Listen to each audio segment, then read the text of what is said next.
The wind so warm, the river so true, the cricket's cry is ever so crude. Tired eyes and a face so smooth, the sun has set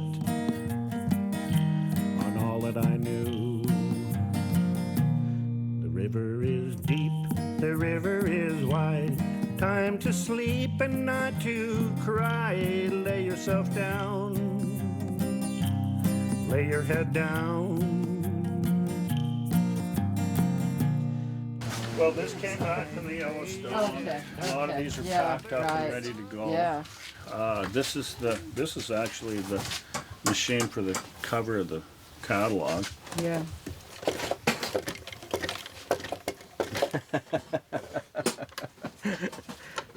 This is beautiful. You can see the drawing is in here. This comes back. This is the cover for the catalog. So every catalog that says Stephen Gluckert all mixed up, you stick in and then you make the cover. I made this. I built this. First couple of years I worked out in the yard and then stored everything under tarps. I also thought we could actually look at the museum drawings if you wanted to page through. Yeah, that sounds great. Okay. This is the way I feel all the time. This is the one. This is really a mysterious drawing. I love this drawing. Cowboy looking at American Gothic. Yeah. Yeah. Someone's interviewing me online for this other show, but it's, I just said, because they were saying, what is it with these blurry lines? And I just said, I don't care about the blurry lines. I mean, the surface is everything on the drawings. And I've been able to, have this language about being able to get a consistency with it. I really like that. Mm-hmm. I like this idea of, Dr. Gachet seeing the doctor. Yeah. You must have fun doing these quick reproductions of these masterpieces. I did. Yeah. But they're quick. It's the thing about these. One time I was in Detroit and I was at the Institute and I saw the old man looking at Persephone, the Thomas Hart Benton. And there was an old woman standing there looking at it. I just wish I would have had a photograph of it. It was really intense, you know.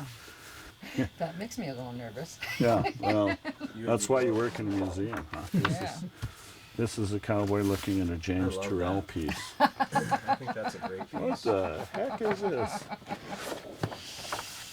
That's a great. That was really beautiful.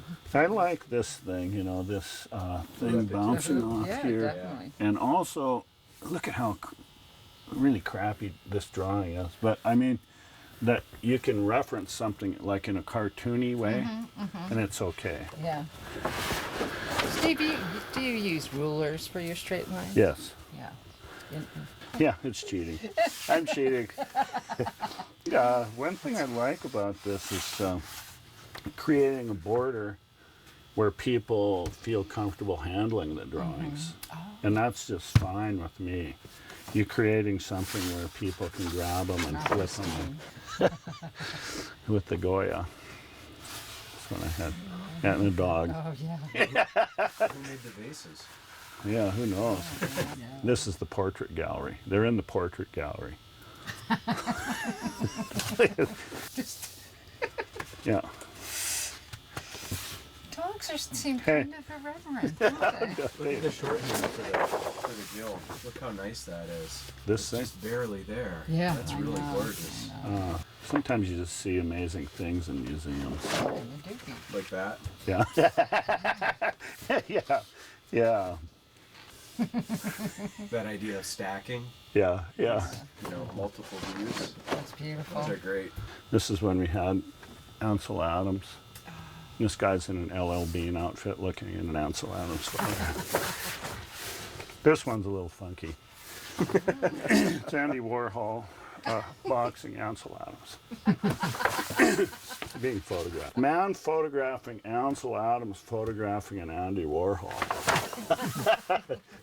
Yeah, they're just points of view. It's like, okay, I'm going to sit right in front of a piece and get tuned in. This is based on a really old piece I did, a small drawing I did. So parents of artists, of an artist. What's she having her hand? That's coffee cup she's dropped because she's going, oh my God, we paid for this.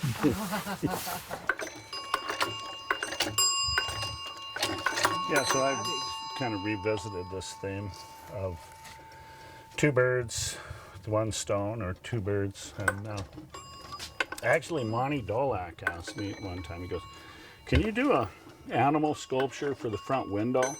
The kids can handle it. And these are two pieces of, this is out of a tree I cut down. It's a birch. These are birch.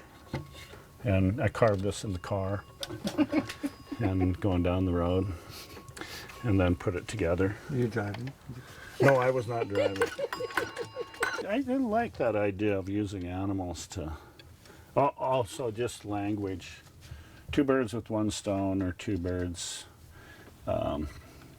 is a way of thinking about time, doing two things at the same time. Oh, sorry, it's dusty. Yeah. See, these are all pieces of wood I found.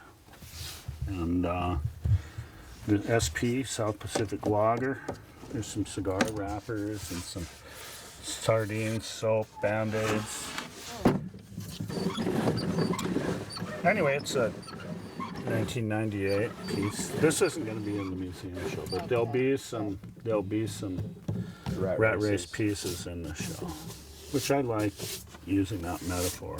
I mean, there was a time, certainly in the 80s and 90s, where evangelists were reaching into the home, and yeah, so his hands going through the television into the home, and this has a rocking chair, and you know, where some of these ideas might seem a little more elaborate, but I look at this and think it's just the reality.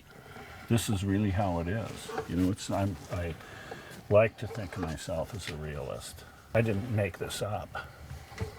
He has a really long arm with a cross on it, Right. but also has his other hand is just as long, and it's getting money out there, so it has a lot of money. Mostly found objects that are incorporated into this, and it's part of a old rocker itself, and this is a coaster, yeah. Anyway, I think some of the pieces, you know, have a little direct message like this, but I think the story is really important to me. I think I've discovered that over the years, like hadn't really thought of it, and sometimes being maybe more motivated by materials at different times, but then think, gonna incorporate the materials into this or whatever. That's a man carrying a metal ladder getting struck by lightning. That looks great. This is a good one. I don't remember seeing that. There we go. So yeah, the lightning striking him. He's a maintenance guy. And a piece of metal. It's the kind of metal I screwed together, and yeah, and a metal ladder. Wow, that's great. Yeah, I put it in a yard sale a few years ago. Didn't sell? Didn't sell. This is George Washington with his ducks in a row. Ducks in a row. Let's see what I got there. What's the book? It's an encyclopedia Okay. with the W, W, okay. Washington. Yeah. I work a lot with presidents' heads as icons, especially Lincoln, but I use Washington as well. I've got a Kennedy over here. There's Kennedy over there. Okay. And I read a lot about the presidents. So this has a double switch on it, so it does the drawing. The drawing goes out that way. And then it also has a light, which shows all the drawings that it's done. So I get away from having to frame them all. I had a really great professor at Western Washington. His name was Bob Jensen. And actually in graduate school he had us do drawing tools. And no, he was a great influence, and I think this is an area where, you know, you move away from the story, a narrative, and you move towards a narrative that's about the art, about the mark making, and taking risks about that. I mean, I think it's certainly easy for people to be critical of this and go, well, what is it? I mean, it's not a big deal, but I think that mark making is just haven't got it out of my system. I want to continue to explore it, and whether that's manual or mechanical. We'll have a framed piece, and then this is just and this is pretty new. This is in the last couple months. As hard as you try to make something repetitive, like even a print, Yeah. it's impossible to make it perfectly identical. And But I want mine to look like that. well, you got to see your work cut out for you. When you see artists that are really great colorists, you know it. You go, wow, they really know their stuff. I'm not one of those people. I'm pretty experimental about color. You know, the how something feels, what the surface is really important to me. It's like probably more important than color. I think nonsense. These are. This is so funny. Genuine oil paintings. It's mechanical. These are wave machines. Wow. I love it. Let me see, that's an eyeball machine.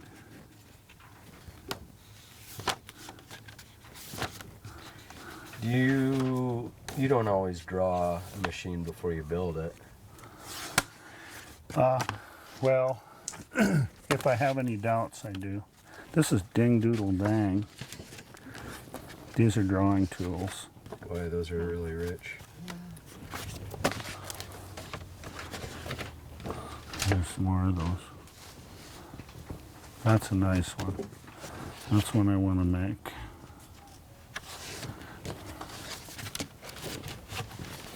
So could you display these like that? Sure. Now some of these I made big drawings of. Yeah. I don't know what it means. It's nonsense. This is really cool material. It's a curtain lining. Oh, no kidding. Really like it. I really like drawing on there. Because it's toothy. We'll feel it. Yeah. It's great. It's nice. These are banana. Woman with a bat. I really like this piece. I want to make a sculpture with it. You know, I have hundreds and hundreds of these things. This is fling, rock, spin, roll, swing. It's beautiful. It's a weird one. It's it has stamps in it. See, all these are just basically about balance and a lot about symmetry. This is a book that I got envelopes, and I collected all the ways my name's been misspelled. Stan Lukert. Just really bad spellings of my name. Yeah, this isn't, it's kind of a weird book, but I had to do it. And then I did these little smallies here. These smallies are fun.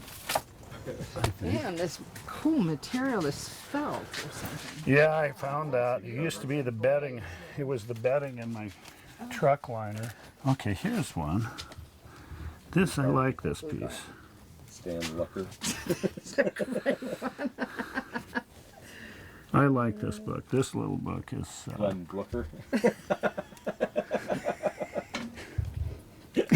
I should never have showed you guys that. That is a nice little book.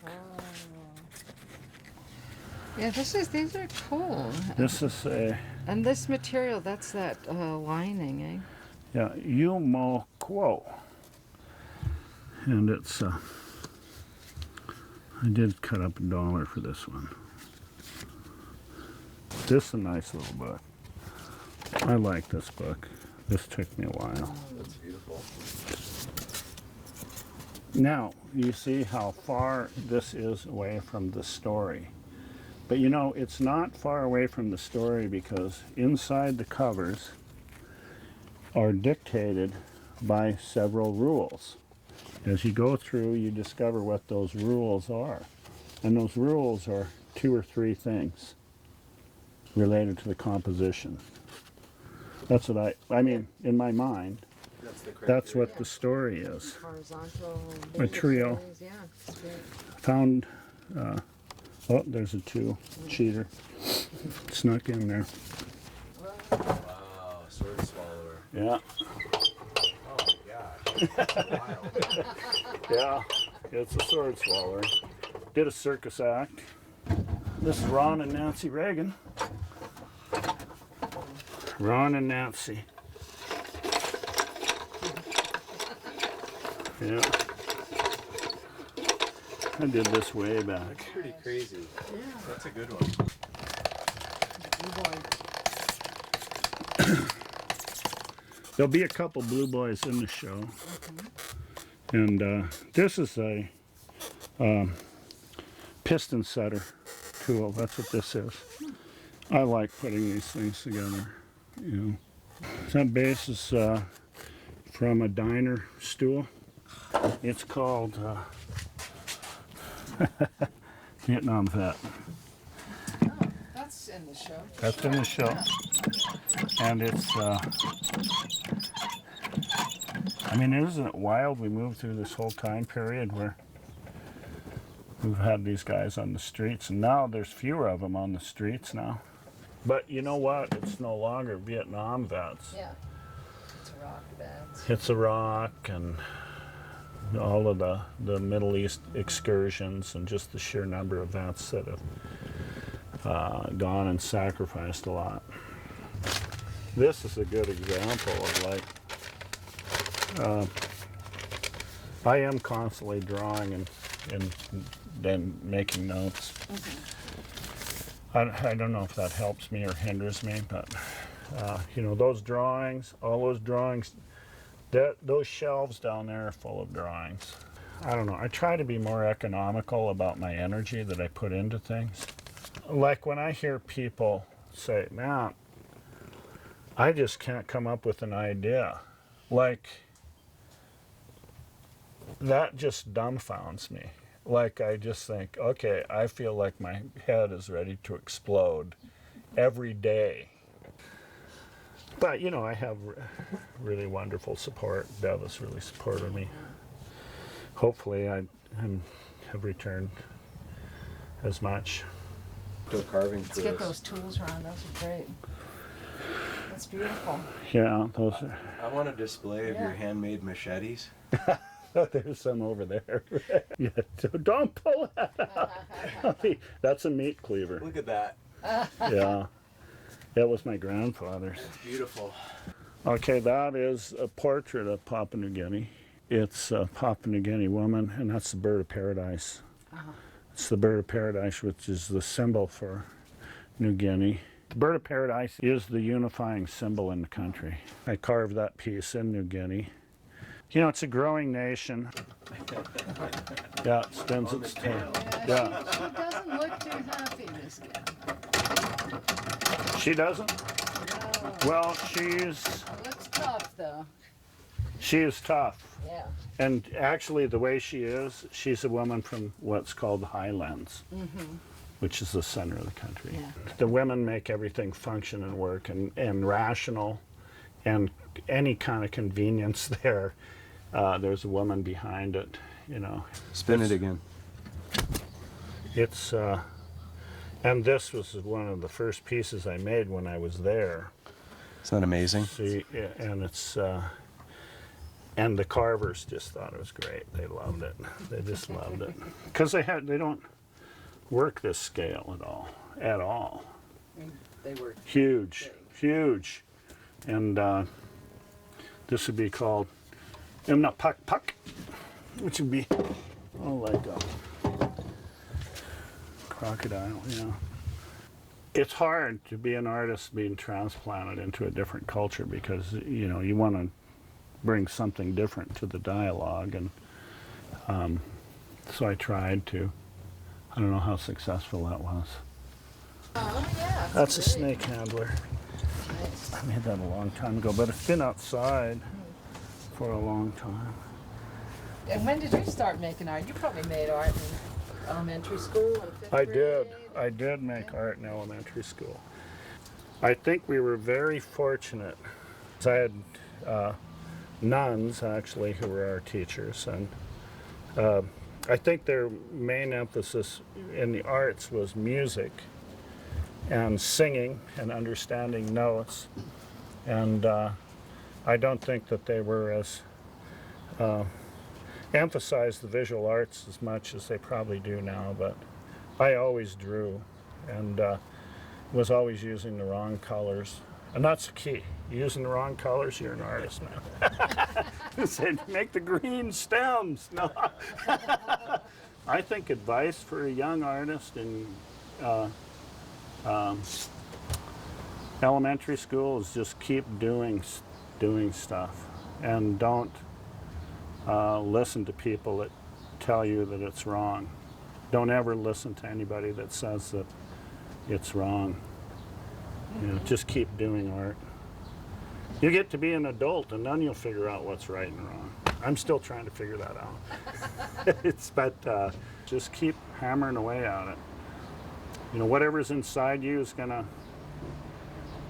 come out, and don't ever try to keep that bottled up inside.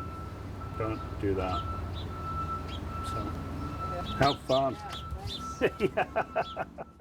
The feather floats down the river so blue, swirls in an eddy in a circle so true. Tired eyes and a face so smooth, the sun has set on all that I knew.